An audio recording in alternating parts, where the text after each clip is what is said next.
Sanibona noyengane zakwethu, ake nginibelele phinde futhi namukele kwi-channel ehamba phambili ye-Radio Inke. So mina kanze ukuthi-ke ngubezontuthungo wakhumalo bathi ila sibona amagumede. Mhlabe uma kuthi usemusha ngicela nje show to subscribe, ungakhohlwa ukukhomenda no-like nokushare okuyikhona okukhulu nakho konke. Sekuphazamise ukuhamba kwezimoto emgwaqeni umuthela waye ku-N3 ngasezinxanxatheleni zey'tolo ePavilion eThekwini. Kuthiwa kunegesi echithekile ngane zakwethu, futhi-ke abantu kumele bagweme ukuhogela okanye ukuhamba eduzane kwalo mgwaqo. Ngokunye-ke ukumbiko laphana kuvela ukuthi-ke kuneloli elike lathi ukuginqeka noma-ke ukuchitha igesi-ke laphana ngokuphazamise ukuhamba komgwaqo njengoba-ke sichithakala emgwaqeni. Kanza ukuthi angingandi kakhulu-ke okwazile ukuthatha le video laphana kuyini amaphoyisa yakwa-Metro laphana kukwazile ukuthi ethole ividiyo njengoba injalo laphana kiveza konke ukuchitheka kwegesi esisabalala emgwaqeni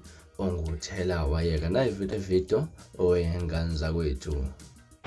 Reporting live ku-N3 la khona igesi eqhumile manje zimile imoto iyahila le gas iyahila le gas ku-N3 just before Spaghetti Junction moqhamuka ngasePava asiyazi iphumaphi kuvumbuka igesi nje phansi igcwele u-freeway wonke zimile manje imoto zimile ku-N3 wonke